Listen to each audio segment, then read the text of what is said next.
Hello everyone, welcome back to another lecture of solutions. So इस lecture में हम बात करने वाले हैं डिफरेंट कंसंट्रेशन टर्म्स की, जिससे हम सॉल्यूशन को बता सकते हैं कि इसकी कितनी कंसंट्रेशन है, मतलब उसमें कितना सॉल्यूट प्रेजेंट है। तो अगर हम कंसंट्रेशन की सिंपल वे में कंसंट्रेशन को देखें, उसका मतलब होता है कि सॉल्यूट का कितना अमाउंट है, कि सॉल्यूट कितना प्रेजेंट होगा किसी एक पर्टिकुलर सॉल्यूशन में, वो मेजरमेंट करता है कंसंट्रेशन। अब डिफरेंट टर्म्स होती है कंसंट्रेशन की, डिफरेंट वे से आप कंसंट्रेशन को बता सकते हो। तो इस लेक्चर में वही डिफरेंट टर्म्स हमने पढ़नी है। जो कंसंट्रेशन है उसका क्लासिफिकेशन दो तरह से होता है। एक होता है क्वालिटेटिवली, क्वालिटी वाइज, और दूसरा होता है क्वांटिटेटिवली, कि क्वांटिटी वाइज मेजरमेंट करके पर्टिकुलर अमाउंट बता के कि कितना सॉल्यूट प्रेजेंट है। पहले बात करते हैं क्वालिटेटिवली। देखो, क्वालिटेटिवली जो कॉन्सेंट्रेशन है उसको हम दो पार्ट्स में डिवाइड करते हैं। फर्स्ट आता है आपका डाइल्यूट, ओके, कि सॉल्यूशन डाइल्यूट है। दूसरा आ जाता है कि सॉल्यूशन कॉन्सेंट्रेटेड है। ये तो बहुत ही नॉर्मल वे में हम बात कर देते हैं कॉन्सेंट्रेशन की, कि देखो ये जो सॉल्यूशन है ना, this is dilute and this solution is concentrated. अब जब हम डाइल्यूट और कॉन्सेंट्रेटेड की बात करते हैं, उसका मतलब होता है डाइल्यूट में मतलब होगा कि जो सॉल्यूट का अमाउंट है वो कम रहने वाला है, ठीक है, तभी वो जो सॉल्यूशन है वो डाइल्यूट है। कोई भी अगर आपके पास सॉल्यूशन है, suppose this is your solution, and इसमें क्या होते हैं, सॉल्यूट प्रेजेंट होते हैं। सॉल्वेंट, मान लो ये सॉल्वेंट क्या है, वाटर है, और इसमें सॉल्यूट प्रेजेंट है। अब किसी सॉल्यूशन में अगर सॉल्यूट का अमाउंट ज्यादा होगा तो वो क्या हो जाएगा, वो कॉन्सेंट्रेटेड हो जाएगा ना, क्योंकि वहां पर सॉल्यूट बहुत ज्यादा अमाउंट में प्रेजेंट होंगे। तो सॉल्यूशन क्या बोलोगे आप, कि कॉन्सेंट्रेटेड सॉल्यूशन है।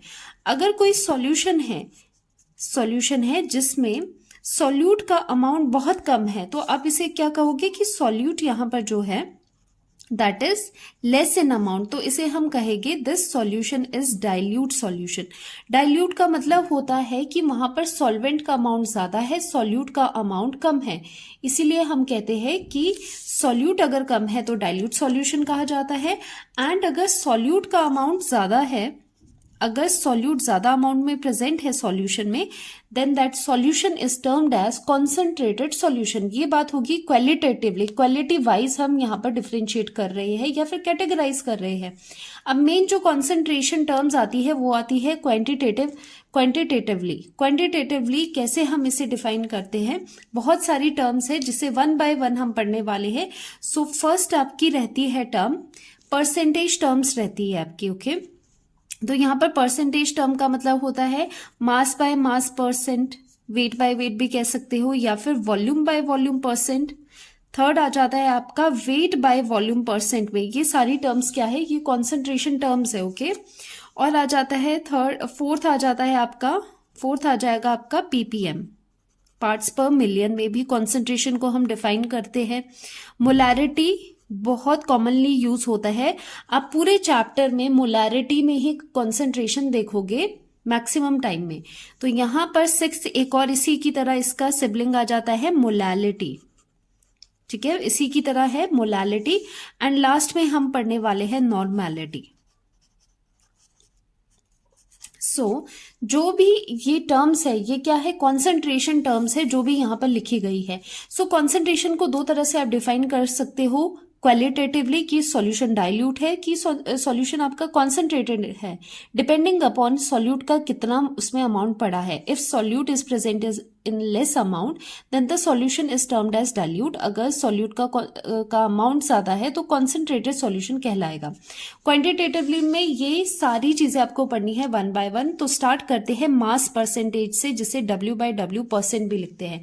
देखो, जो ये तीनों टर्म्स है ना, 1 2 3 वाली ये कॉन्सेंट्रेशन टर्म है, ये बिल्कुल एक दूसरे से मिलती जुलती है, ज्यादा इसमें टेंशन करने वाली बात नहीं है। अब जब W/W होता है, ध्यान रखना आप इस बात का, जब भी आपको ये परसेंटेजेस आए W/W परसेंट, ओके, तो इसमें आपको पता होना चाहिए कि यहां पर जो ये W है, ऊपर जो भी अमाउंट है, चाहे मास है चाहे वॉल्यूम है, वो होता है सॉल्यूट का, और नीचे जो टर्म है वो रिप्रेजेंट करती है सॉल्यूशन को। बस ये सब चीजें आपको देखनी है। और दूसरी बात, जब भी हम बात करते हैं परसेंटेजेस की, W/W% या V/V, W/V। तो यहाँ पर जो सॉल्यूशन होता है, सॉल्यूशन का जो अमाउंट होता है वो 100 लेना है। अगर वेट की बात हो रही है तो 100 ग्राम हो जाएगा, अगर वॉल्यूम की बात हो रही है तो 100 ml हो जाएगा। अकॉर्डिंगली आप इसे चेंज कर लेना। लेकिन सिंस यहाँ पर परसेंटेज है, अच्छा बताओ परसेंटेज का क्या मतलब होता है कि समथिंग आउट ऑफ 100, कि आप आउट ऑफ 100 देख रहे हो, जैसे परसेंटेज निकालते हो तो वहां पर क्या करते हो आप, आउट ऑफ 100 उसे वहां पर देखते हो, है ना। 100 का परसेंटेज का क्या मतलब होता है, समथिंग आउट ऑफ 100। तो यहाँ पर इसीलिए हम टोटल जो सॉल्यूशन है उसके, चाहे आप वेट में कर लो वॉल्यूम में कर लो, वहां पर वो फिक्स रहेगा, 100 ही लेना है। ये इसका मेन चीज है, ये दोनों चीजें मेन रहने वाली हैं इन टर्म्स में। अब जो ये W/W है, सिंस ऊपर वाली टर्म सॉल्यूट को रिप्रेजेंट करती है, नीचे वाली टर्म सॉल्यूशन को रिप्रेजेंट करती है, तो इस चीज को अगर हम डिकोड करें, इसका मतलब क्या होता है, कहीं पर भी W/W% हो, उसका मतलब होता है mass of solute in grams, क्योंकि वेट है तो ग्राम्स में होगा, present in 100 gram of solution. 100 क्यों लिखा है, बिकॉज यहाँ पर परसेंट की बात हो रही है, तो मैंने आपको कहा है जब भी ये परसेंटेज वाले आ जाए तो आपने 100 लेके चलना है। ओके, तो इसका जो फॉर्मूला होता है वो भी हम देख लेते हैं। फॉर्मूला कैसे लिखते हैं इसका, मास परसेंट। अब ये मास परसेंट आप सॉल्यूट का भी निकाल सकते हो, किसी भी कंपोनेंट का निकाल सकते हो, सॉल्वेंट का भी निकाल सकते हो। मास परसेंट ऑफ सॉल्यूट कैसे आता है, बहुत इजी है। क्या करना है, ऊपर वाली टर्म सॉल्यूट की होती है तो mass of solute divided by नीचे वाली टर्म किसकी होती है, सॉल्यूशन की होती है, मास ऑफ सॉल्यूशन और परसेंटेज है इसीलिए हम इनटू 100 कर लेते हैं। अगर यही टर्म हम सॉल्वेंट के लिए करते तो क्या करते, मास of the solvent divided by mass of solution into 100। तो ये हमने इसका W/W परसेंटेज निकाल दिया, किसका, सॉल्यूट का। ओके, सिंपल चीज है। अब इसमें मेन चीज क्या होती है, कभी क्वेश्चन आ गया तो वो कैसे आता है, यहां पर क्वेश्चन आपसे पूछ सकते हैं कि इसे आप कैसे ब्रेक डाउन करते हो। 10% solution of sodium carbonate by mass. अगर ये स्टेटमेंट लिखी होगी तो आपको पता होना चाहिए कि इसका मतलब क्या होता है, इसे डिकोड कैसे करना है वो चीज आपको आनी चाहिए। तो डिकोड कैसे करते हैं, जो ये 10% सॉल्यूशन ऑफ Na2CO3 है, सोडियम कार्बोनेट यहां पर क्या है, आपका सॉल्यूट है और उसका 10% है सॉल्यूशन में, दैट मीन्स जो भी ये परसेंटेज में लिखा होता है दैट मीन्स वो सॉल्यूट प्रेजेंट है। सो इसे जब हम डिकोड करते हैं that means 10 gram of solute that is Na2CO3। ठीक है, Na2CO3 प्रेजेंट कहां पर है, वो प्रेजेंट है, सिंस यहां पर परसेंटेज की बात हो रही है तो 100 और यहां पर बाय मास लिखा है तो 100 ग्राम, सभी चीजें अब ग्राम में होने वाली है ऑफ द सॉल्यूशन। तो ये चीजें यहां से हमने ब्रेक डाउन कर ली। तो यहां से हमें क्या पता चलता है कि सॉल्यूट कितना है, सॉल्यूट आपका है 10 ग्राम, सॉल्यूशन कितना है, सॉल्यूशन सिंस यहां पर परसेंटेज है तो सॉल्यूशन हो गया 100 ग्राम। अगर आप सॉल्वेंट देखो, सॉल्वेंट का कितना वेट होगा, सॉल्वेंट कितना होगा पूरे, क्योंकि हम बाइनरी सॉल्यूशन की बात करते हैं। बाइनरी सॉल्यूशन में क्या होता है, एक सॉल्यूट होता है, एक उसमें सॉल्वेंट होता है। ओके, तो अगर ये 10 है और पूरा सॉल्यूशन आपका 100 है तो सॉल्वेंट कितना हो गया, 100 माइनस 10, 90 ग्राम यहां पर आपका सॉल्वेंट हो गया। ठीक है, इजी है, ये सब आप कर सकते हो। सिर्फ एक चीज का आप ध्यान रखोगे, जो सॉल्यूशन है, सॉल्यूशन का आपको हमेशा 100 रेफरेंस लेके चलना है क्योंकि परसेंटेज में बात हो रही है। सेम आप वॉल्यूम बाय वॉल्यूम के लिए भी कर सकते हो। V/V का मतलब है ऊपर वाली चीज सॉल्यूट की है, volume of the solute divided by solute की कब है, अगर हम V/V परसेंटेज ऑफ सॉल्यूट निकाल रहे हैं, और मैक्सिमम केसेस में हम सॉल्यूट का ही निकालते हैं, इसीलिए फॉर्मूला सॉल्यूट के बने हैं। नीचे है वॉल्यूम ऑफ द सॉल्यूशन, वही करना है। सिंस यहाँ पर दोनों टर्म्स क्या है, हम वॉल्यूम में डील कर रहे हैं, तो वॉल्यूम ऑफ द सॉल्यूशन जो होगा वो क्या होगा, सिंस मैंने कहा है 100 ही रखना है, लेकिन यहाँ पर वॉल्यूम में है तो यहाँ पर ml हो जाएगा। सिर्फ इतना चेंज करना है, बाकी चीजें सारी सेम है। सो यहाँ पर हम डिकोड करते हैं, इसका क्या मतलब होता है, इसका मतलब होता है volume of solute in 100 ml of solution. Simple, जैसे ऊपर करा था नीचे भी वैसे करेगी। अब इसका फॉर्मूला कैसे करेगी, v बाई वी परसेंट का, तो वॉल्यूम आपको क्या निकालना है, v बाई वी को हम वॉल्यूम परसेंट भी कहते हैं, वॉल्यूम परसेंट ऑफ सॉल्यूट निकालते हैं। ऑफ सॉल्यूट क्या होगा, ऊपर v सॉल्यूट का है, volume of solute divided by volume of solution into 100। Same तरीके से जैसे ऊपर करा था, सिर्फ उधर क्या था, वहां पर मास बाय मास था, और यहां पर क्या करोगे, v बाई वी यहां पर करोगे, सेम चीज है। ओके, अब क्वेश्चन देख लेते हैं। इसी का एक क्वेश्चन देती हूं मैं आपको डिकोड किसे करना है, 10%। आपको गिवन है 10% इथेनॉल इन वाटर। अब ये चीज, हाँ एक और चीज है, ये वॉल्यूम परसेंट कॉन्सेंट्रेशन की टर्म है, तो ये कहाँ यूज होती है, ये वहां यूज होती है जहां पर आपका सॉल्यूट जो है वो लिक्विड में प्रेजेंट हो, सो दैट आप उसका वॉल्यूम यूज कर पाओ। तो यहाँ पर सॉल्यूट क्या है, इथेनॉल है, वो लिक्विड में प्रेजेंट है, तो यहाँ पर हम v by v percent use कर रहे हैं। सिंपल है इसका भी। 10 का क्या मतलब है, सॉल्यूट आपका, सॉल्यूट जो कि इथेनॉल है वो कितना प्रेजेंट है, इथेनॉल 10 ml। अब आप ml लिखोगे बिकॉज वॉल्यूम में बात हो रही है, बाय वॉल्यूम लिखा है यहाँ पर। ओके, बाय वॉल्यूम आपको बात करनी है। And solution we know that कितना होगा, 100 ml। सॉल्वेंट कितना है, सॉल्वेंट का मतलब है वाटर, यहाँ पर सॉल्वेंट वाटर है, तो वाटर कितना हो जाएगा, वाटर यहाँ पर हो जाएगा 100 माइनस 10, 90 ml यहाँ पर सॉल्वेंट हो जाएगा आपके पास। ठीक है, वाटर हो जाएगा। तो सेम था वॉल्यूम बाय वॉल्यूम भी और मास परसेंटेज भी। अब थर्ड आता है W बाई वी, दोनों का कॉम्बिनेशन, एक का मास है दूसरे का वॉल्यूम है, जिसे हम कहते हैं mass by volume. Mass by volume में क्या करना है, सिंपल सी बात है, इसमें आपको करना है कि सॉल्यूट का वेट या फिर मास, और सॉल्यूशन का क्या लेना है, सॉल्यूशन का वॉल्यूम लेना है। इसका जो फॉर्मूला रहेगा, तो इसे ऐसे भी कर सकते हो कि मास of the solute dissolved in 100 ml of the solution. Okay, तो W बाई वी परसेंटेज अगर आपने लिखना है, सिंपली आप लिख सकते हो mass of solute divided by, since नीचे क्या है अब वॉल्यूम है, सो यहां पर हम वॉल्यूम लिखते हैं, volume of the solution into कर दोगे यहां पर 100, तो ये W बाई वी परसेंट का फॉर्मूला आ जाता है। अगर हम इसका भी एग्जाम्पल ले, यहां पर 30%, अगर कभी आपको दिया है कि 30% W बाई वी दिया है, W by v of NaCl दिया है, इसे कैसे आप डिकोड करोगे, देखो डिकोडिंग आनी चाहिए स्टेटमेंट्स की। 30 का मतलब यहां पर है 30% W बाई वी में दिया है, मतलब ये 30% कॉन्सेंट्रेशन टर्म किस में है, W बाई वी में है, NaCl के लिए। सो NaCl यहां पर सॉल्यूट प्रेजेंट है, सो 30% W बाई वी है, तो W का मतलब है सॉल्यूट ग्राम्स में होगा। सो यहां पर आप जब सॉल्यूट लिखोगे विच इज NaCl, तो उसकी क्वांटिटी कितनी है, 30 है। अब आप 30 ml नहीं करोगे, 30 ग्राम करोगे, क्योंकि यहां पर W है, W का मतलब है कि वेट वाली फॉर्म में है। 30 ग्राम यहां पर आपके पास सॉल्यूट है, सॉल्यूशन किस में है, सॉल्यूशन वॉल्यूम में है, लिक्विड में है, तो यहां पर आपको 100 तो लेना ही होता है देखो सॉल्यूशन के लिए, लेकिन यहां पर वॉल्यूम है तो आप यहां पर 100 ml करोगे।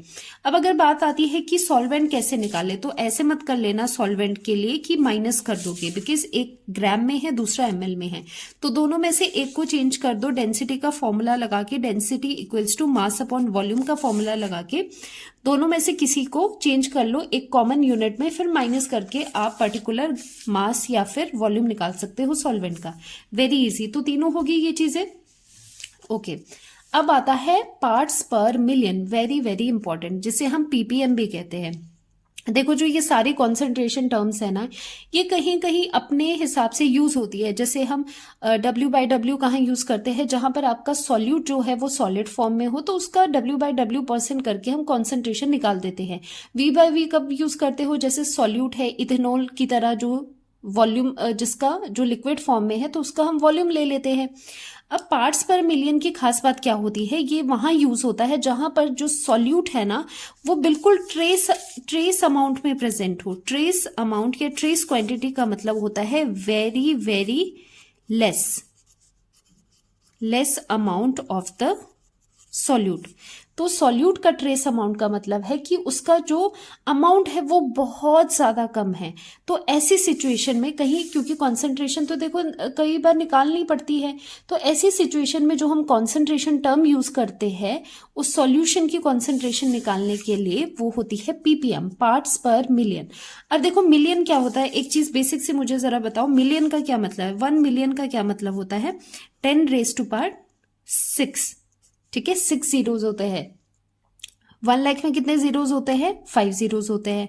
1 मिलियन 10⁻6, 6 जीरोज होते हैं 1 मिलियन में। अब जब आप परसेंट की बात करते हो ना, ध्यान से सुनना, जब भी आप कहीं पर परसेंटेज लिखते हो उसका मतलब होता है आप चीजों को आउट ऑफ 100 देख रहे हो, 100 पार्ट्स में करके आप फिर उसको देख रहे हो। अगर हम यहाँ पर 10⁻6 लिखते हैं पर मिलियन, अगर मैं पर मिलियन लिखूं कि 1 मिलियन में, तो आउट ऑफ कितना करोगे? आउट ऑफ 10⁻6 अब हम चीजों को देखेंगे। इसीलिए जब हम पीपीएम यूज करते हैं तो इंस्टेड ऑफ 100 हम मल्टीप्लाई करते हैं 10⁻6 से। अब देखो, this is used when very small amount of solute is present in large quantity of the solution. ये वाली टर्म वहां पर आप यूज करोगे जब सॉल्यूशन बहुत ही लार्ज क्वांटिटी में है, या फिर कह सकते हो सॉल्वेंट लार्ज क्वांटिटी में है और आपका सॉल्यूट बहुत कम है।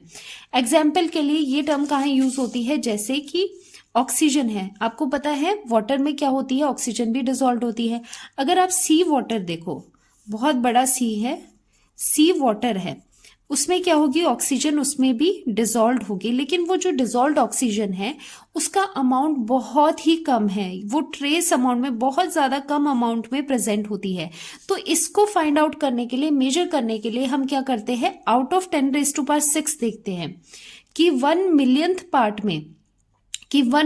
पार्ट में हम देखते हैं उस सॉल्यूशन में कि कितना ऑक्सीजन है। जैसे 100 का मतलब होता है कि 100 पार्ट्स में आप देखते हो, 100 पार्ट्स में देखते हो कि कितना सॉल्यूट प्रेजेंट है, कितने पार्ट्स में सॉल्यूट प्रेजेंट है। तो यहां पर क्या करोगे? 10⁻6 पार्ट्स में आप देखते हो कि कितना सॉल्यूट प्रेजेंट है। तो वो मेजरेबल हो जाता है अगर आप पर मिलियन की बात करते हो, क्योंकि बहुत ज्यादा कम अमाउंट में है। वैसे ही जैसे पॉल्यूटेंट्स है, आपका एटमोस्फेयर है, उसमें कई तरह के पॉल्यूटेंट्स है, तो उन पॉल्यूटेंट्स को अगर हमें फाइंड आउट करना है उनकी कॉन्सेंट्रेशन कितनी है आपके एटमॉस्फेयर में, तो हम उसे पीपीएम में रिपोर्ट करते हैं। कभी भी देखना जो पॉल्यूटेंट के कॉन्सेंट्रेशन है कि कितना पॉल्यूटेंट आपके एटमॉस्फेयर में है, तो उसे हम पीपीएम में रिपोर्ट करते हैं, क्योंकि जो आपका एटमॉस्फेयर है वो एक तरह का पूरा आपका सॉल्यूशन है, तो उसमें जो वो पॉल्यूटेंट है बहुत ही ट्रेस अमाउंट में है, तो उनको निकाल पाना अदर टर्म्स में, अगर आप मोलारिटी में निकालना चाहो या फिर W/W में निकालना चाहो तो बहुत मुश्किल हो जाता है। इन्हीं चीजों के लिए, इन्हीं केसेस के लिए बना होता है पीपीएम। ओके, अब हम इसका फॉर्मूला लिखेंगे। फॉर्मूला क्या होता है इसका? Parts per million is equal to number of parts of component क्या हो सकता है? सॉल्यूट भी हो सकता है, सॉल्वेंट भी आप ले सकते हो, पर सॉल्यूट की ही स्टडी होती है। डिवाइडेड बाय जितने टोटल पार्ट्स है, parts of all components of solution. Okay, into कर लेते हैं 10⁻6 से। अब देखो पीछे जब भी था तो इनटू किससे हो रहा था? 10⁻2 से, मतलब 100 से हो रहा था। तो यहाँ पर पार्ट्स पर मिलियन है, पीपीएम है, सो विल मल्टीप्लाई बाय 10⁻6। तो ये आपका मेन फॉर्मूला होता है पीपीएम का। अब अगर आप कंफ्यूज हो कि ये कंपोनेंट क्या लिखा है, ये क्या लिखा है, तो मैं आपको बता दूं, इसका मतलब होता है number of parts of component का मतलब होता है कि अगर पार्ट्स ऑफ कंपोनेंट इसलिए लिखा है कि हो सकता है आप मासेस में ये रेशो निकालो, वॉल्यूम में V/V में निकालो, W/V में निकालो, जैसे आपने पहले निकाले हैं। तो number of parts of component का मतलब है सॉल्यूट से अगर आप देखते हो कि कितना सॉल्यूट का पार्ट है डिवाइडेड बाय कितना टोटल सॉल्यूशन का पार्ट है। इसे आप ऐसे भी देख सकते हो, अगर आपको पीपीएम को मास की टर्म्स में निकालना है तो आप लिख सकते हो मास ऑफ सॉल्यूट, कितना मास ऑफ सॉल्यूट प्रेजेंट है, डिवाइडेड बाय क्या था? Total parts of all the components of the solution. मतलब टोटल जो सॉल्यूशन का वो कंपोनेंट है, मतलब मास है, total mass of solution into 10⁻⁴ आप 6 कर लेते हो। तो इस तरह से ppm मास बाय मास में भी निकाल सकते हो, वॉल्यूम बाय वॉल्यूम में निकालना है वो भी निकाल सकते हो। सो बेसिकली ppm में आपको क्या करना है, ऊपर एक कंपोनेंट का अगर सॉल्यूट है तो सॉल्यूट का मास या वॉल्यूम जो भी है वो लिखो, डिवाइडेड बाय टोटल सॉल्यूशन का अगर मास है तो मास लिखो, वॉल्यूम में निकालना है तो वॉल्यूम लिखो, इनटू कर देना है 10⁻⁶ से। So this is your ppm parts per million. So next is mole fraction. Mole fraction के लिए एक बार फ्रैक्शन समझ लेते हैं। किसी भी चीज का आपने जैसे ए का आपने फ्रैक्शन निकालना है, यहां पर ए बी प्रेजेंट है तो ए का अगर आपने फ्रैक्शन निकालना है तो उसके टोटल नंबर ऑफ एज आप निकालोगे और डिवाइड करोगे उसको टोटल से। टोटल मतलब जितने ए के नंबर्स हैं और जितने बी के नंबर्स हैं, तो इस तरह से हम फ्रैक्शन निकालते हैं। तो वही चीजें हमने यहाँ पर मोल फ्रैक्शन में करनी है। दैट मीन्स कि आपको मोल का फ्रैक्शन निकालना है। सो फर्स्ट ऑफ ऑल यहां पर लेते हैं ए सॉल्यूट जिसे ए से रिप्रेजेंट करेंगे, और दूसरा सॉल्वेंट हो जाएगा। दोनों कंपोनेंट्स हैं सॉल्यूशन के, सॉल्यूट एंड सॉल्वेंट, तो इसे बी से रिप्रेजेंट करेंगे। मान लो इसके number of moles of solute है, एन से रिप्रेजेंट करते हैं नंबर ऑफ मोल्स को। एन ए है सॉल्यूट के और एन बी है सॉल्वेंट के, क्या नंबर ऑफ मोल्स, ओके। और इनका जो मोल फ्रैक्शन है, मोल फ्रैक्शन, सिंस जो मोल फ्रैक्शन होता है उसे हमें एक्स से डिनोट करते हैं। मोल फ्रैक्शन सॉल्यूट का है एक्स ए और सॉल्वेंट का है एक्स बी, ओके। जब ये सब चीजें हैं तो हम मोल फ्रैक्शन को कैसे बताते हैं? सो हम मोल फ्रैक्शन को बताते हैं कुछ इस तरीके से। मोल फ्रैक्शन ऑफ ए को कैसे बताते हैं? Ratio of number of moles of one component, एक कंपोनेंट का, सिंस आप सॉल्यूट का मोल फ्रैक्शन निकाल रहे हो तो ऊपर लिखोगे आप number of moles of that component, मतलब ए के नंबर ऑफ मोल्स, ये एक्स है और ये एन है, divided by two the total number of moles of all the components of the solution, मतलब सॉल्यूट और सॉल्वेंट के टोटल नंबर ऑफ मोल्स से आपको डिवाइड करना है, Na प्लस NB। उसी तरह से mole fraction of the solvent B भी कैसे निकालोगे? जिसका मोल फ्रैक्शन आपको निकालना है उस टर्म को आपको ऊपर रखना है। So NB divided by total number of moles, Na plus NB। तो ये फॉर्मूलाज होते हैं मोल फ्रैक्शन के, very very important, this and this, these are mole fractions. कुछ नहीं है, मोल फ्रैक्शन क्या होता है? मोल्स का फ्रैक्शन। तो जिसका मोल फ्रैक्शन निकालना है उसे ऊपर लिखो उसके नंबर ऑफ मोल्स और डिवाइड कर लो जितने भी कंपोनेंट्स प्रेजेंट है सॉल्यूशन में उनके टोटल नंबर ऑफ मोल्स से, ओके। सो एक और यहां पर चीज आती है वेरी वेरी इंपॉर्टेंट, कि जितने भी मोल फ्रैक्शन होगे ना, जितने भी कंपोनेंट्स होगे, सभी का जो मोल फ्रैक्शन है उसे जब आप सम करते हो तो वो हमेशा इक्वल आता है, ऑलवेज इक्वल टू 1, वो 1 के इक्वल आना है। यहां पर जैसे आप देख सकते हो बाइनरी सॉल्यूशंस की अगर हम बात करते हैं तो उसमें कंपोनेंट्स तो होते हैं, तो उस केस में XA plus XB is equal to 1 होता है। बट हम यहाँ पर जनरलाइज्ड फॉर्म लिखते हैं। अगर बहुत ही ज्यादा नंबर ऑफ कंपोनेंट्स है, जैसे 4 नंबर ऑफ कंपोनेंट्स है, 4 कंपोनेंट्स है किसी सॉल्यूशन में, इंक्लूडिंग जो सॉल्वेंट भी है चाहे सॉल्यूट भी है, टोटल 4 है, तो क्या करोगे? x1 plus x2 plus x3 plus fourth component का जो मोल फ्रैक्शन है इज इक्वल टू 1 आ जाएगा। अब ये ऐसे क्यों आता है? क्योंकि अब अगर फर्स्ट कंपोनेंट का आप देखोगे मोल फ्रैक्शन, वो कितना होगा? N1 upon N1 plus N2 plus N3 plus N4, ये होगा मोल फ्रैक्शन इसका। वैसे ही मोल फ्रैक्शन इसका कितना होगा? N2 upon N1 plus N2 plus N3 plus N4।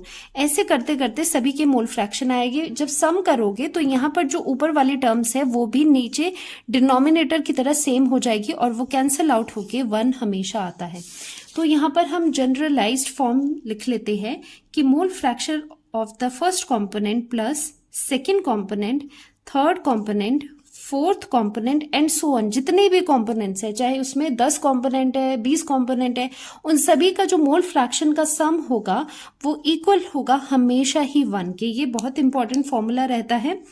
इससे आपको हेल्प मिलती है, अगर सॉल्यूट का मोल फ्रैक्शन पता है तो 1 में से माइनस करके सॉल्वेंट का आ जाता है फॉर बाइनरी सॉल्यूशंस। बाइनरी का मतलब एक सॉल्यूट है एक सॉल्वेंट है, जिसके साथ हम इस चैप्टर में डील करते हैं, ओके।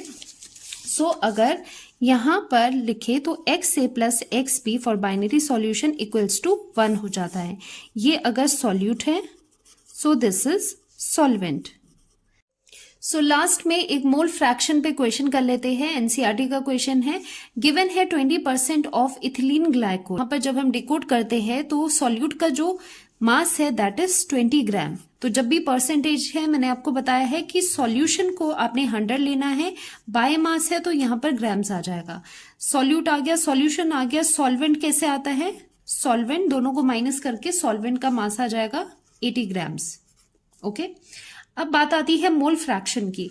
आपको फाइंड आउट क्या करना है, देखो आपको फाइंड आउट यहाँ पर मोल फ्रैक्शन ऑफ द सॉल्यूट करना है। सॉल्यूट को हम यहाँ पर ए ले लेते हैं। So n A number of moles of ethylene glycol आपको निकालने हैं, और नीचे एन बी क्या होता है, सॉल्वेंट का। अगर आप यहाँ पर देखो सॉल्वेंट क्या है, तो यहाँ पर सॉल्वेंट क्या दिया है, सॉल्वेंट नहीं अगर गिवन है तो उसका मतलब होता है कि वाटर ही सॉल्वेंट है। अगर सॉल्वेंट मेंशन नहीं है तो आप क्या करोगे, वहां पर वाटर ही सॉल्वेंट लोगे। ओके, तो सॉल्यूट यहाँ पर क्या है, सॉल्यूट आपके पास है ethylene glycol C2H6O2 and solvent is water. अब यहाँ पर इनके नंबर ऑफ मोल्स आपको निकालने हैं। तो नंबर ऑफ मोल्स का क्या फॉर्मूला होता है, गिवन मास अपॉन मोलर मास। ये करके आपको पहले क्या करना है, ए का सॉल्यूट का नंबर ऑफ मोल्स निकालने हैं, और बी आपको सॉल्वेंट के नंबर ऑफ मोल्स निकालने हैं। तो इसके लिए पहले मोलर मास निकाल देते हैं। ओके, मोलर मास निकाल देते हैं। Molar mass of ethylene glycol C2H6O2 कैसे निकलेगा, कार्बन है, कार्बन का कितना मास होता है 12, 2 है कार्बन, 12 2 से 24 आ जाएगा, प्लस हाइड्रोजन का 1 होता है इंटू 6 आ जाएगा, प्लस 12 2 से 24, 12 में सॉरी ऑक्सीजन का कितना होता है 18 होता है, 18 2 से क्या हो जाएगा यहाँ पर 32 हो जाएगा। सो इसका जो मास है वो है 62 ग्राम पर मोल। ओके, इथिलीन ग्लाइकोल का। वैसे ही जो सॉल्वेंट है आपके पास वाटर, उसका भी मोलर मास निकाल दोगे। वैसे 18 होता है, आपको पता है कैसे आया, 2 यहां पर करोगे प्लस यहां पर 16 ऑक्सीजन का कर लोगे, 18 ग्राम पर मोल। सो मोलर मासेस आपके पास है, नंबर ऑफ मोल्स अब आपको यहां पर निकालने हैं। नंबर ऑफ मोल्स कैसे निकलते हैं, नंबर ऑफ मोल्स ऑफ यहां पर हम करते हैं इथिलीन ग्लाइकोल के, जो कि आपका सॉल्यूट है, और यहां पर number of moles of B करते हैं वाटर के। So number of moles of ethylene glycol कैसे निकालोगे, given weight given mass upon molar mass. Given mass कितना है, गिवन मास है आपका, अगर आप देखो सॉल्वेंट का गिवन मास कितना है 80 आ जाता है, तो 80 है, सॉरी ये तो सॉल्वेंट का हुआ, हमें सॉल्यूट का करना है, सॉल्यूट का 20 है। सो इसका 20 है, नीचे मोलर मास 62 आ जाएगा। तो 20 डिवाइडेड बाय आप करते हो यहाँ पर 62, एंड एक मिनट, इसका नंबर ऑफ मोल्स ए ले लेते हैं, इसे Na ले लेते हैं, तो इसका आ जाता है 0.32 मोल्स। ओके, कैलकुलेट करके देख लेना। और अगर हम वाटर की बात करते हैं, जिसे हम NB से रिप्रेजेंट करते हैं सॉल्वेंट, तो B के लिए कैसे करोगे, given mass of the B divided by molar mass of the B। So number of moles of B is equal to, mass कितना है 80 है, 80 divided by molar mass 18 divided by, आप इसमें 18 कर लेते हो। सो इसका कैलकुलेट करके 1 सेकेंड 4.4 समथिंग आएगा, देख लेना, ये कैलकुलेट कर लेना। सो यहां से number of moles of A भी है, number of moles of B भी फाइंड आउट हो चुके हैं। सो मोल फ्रैक्शन निकालना बहुत इजी हो जाता है। मोल फ्रैक्शन कैसे निकालोगे, मोल फ्रैक्शन ऑफ सॉल्यूट, सॉल्यूट क्या है, इथिलीन ग्लाइकोल है, जिसे XA से आप रिप्रेजेंट करोगे, वो कितना हो जाएगा, number of moles of A divided by total number of moles Na plus NB is equal to, यहां पर कितना है, Na कितना है 0.32 divided by Na 0.32 plus NB कितना है 4.4। ओके, सो यहां पर XA mole fraction of A जब आप कैलकुलेट करते हो, एक मिनट मैंने इसका आंसर लिखा हुआ है, इसका आ जाएगा आपके पास 0.06 0.677 विच इज राउंड ऑफ करके 0.068। ये आपके पास मोल फ्रैक्शन आ जाएगा ए का 0.068। ओके, सो ये एक्स आ गया mole fraction of the solute. अगर सॉल्वेंट का निकालना है तो कैसे निकालोगे, X B mole fraction of the solvent कैसे निकालोगे, उसके लिए you know that X A plus x B mole fraction of the components जितने भी है इक्वल टू 1 होता है। सो एक्स ए पता है, एक्स बी यहां से इजीली आ सकता है, X B is equal to 1 minus 0.068 which is equal to 0.932। तो ये X B mole fraction of B भी यहां से निकल गया है। तो ये दोनों आंसर्स आपके पास आ चुके हैं, mole fraction of A and B. So easily आप इस तरह से मोल फ्रैक्शन निकाल सकते हो बाय यूजिंग दिस फॉर्मूला। और सॉल्यूट का निकल गया, सॉल्वेंट का 1 में से माइनस कर देना आ जाएगा इजीली। सो यहां तक मोल फ्रैक्शन तक हम कर चुके हैं। एंड एक और मिस हो गया था यहाँ पर लिखना, जो मैं लिख चुकी हूँ बाद में, मोल फ्रैक्शन। तो ए टर्म्स हम पढ़ने वाले हैं, W/W कर दिया परसेंट, V/V कर दिया, W/V कर दिया, ppm हो चुका है, मोल फ्रैक्शन हो गया है। अब कॉन्सेंट्रेशन टर्म्स 3 आपकी लेफ्ट है, मोलैरिटी, मोलैलिटी एंड नॉर्मेलिटी बहुत ज्यादा इंपॉर्टेंट रहने वाली है। तो इसके जो लेक्चर्स होंगे ना, वो इनके लिए डेडिकेटेड लेक्चर्स रहेंगे, अलग अलग हम इन्हें कवर करेंगे एक एक लेक्चर्स में। ओके, सो यहाँ पर हम एक और चीज समराइज करते हैं कि जब भी आपके पास ये परसेंटेज वाली टर्म्स हो ना, W/W परसेंट और V/V परसेंट या फिर W/V परसेंट, जब भी कॉन्सेंट्रेशन टर्म इनमें आपको दी गई हो, तो एक चीज इनके लिए कॉमन क्या है, एक चीज इनके लिए कॉमन ये है, सॉल्यूशन का जो अमाउंट होगा वो आपको 100 लेना है। ठीक है, ये ट्रिक समझ लो, सभी में जो सॉल्यूशन है उसका अमाउंट 100 लेना है। और यहाँ पर यूनिट क्या होगे वो डिपेंड करेगी। अगर W/W है तो आप 100 लोगे सॉल्यूशन का, लेकिन यहाँ पर करोगे ग्राम्स। अगर V/V है तो यहाँ पर करोगे आप 100 ml। अगर W/V है तो डिनोमिनेटर में V है सॉल्यूशन में, सो यहाँ पर भी आप 100 ml सॉल्यूशन का लेते हो अमाउंट। तो ये चीज आपको फिक्स रखनी है, सॉल्यूशन का अमाउंट 100 रखना है और यूनिट्स डिपेंडिंग अपॉन कौन सा कॉन्सेंट्रेशन टर्म आप ले रहे हो। सो दिस वाज इट आज के लेक्चर के लिए। तो मिलते हैं नेक्स्ट लेक्चर में, मोलैरिटी करने वाले हैं, बहुत अच्छे अच्छे क्वेश्चंस आएंगे, अच्छे से आपको हर एक क्वेश्चन में कवर करवाऊंगी। तो मिलते हैं नेक्स्ट लेक्चर में, bye bye, take care of yourself.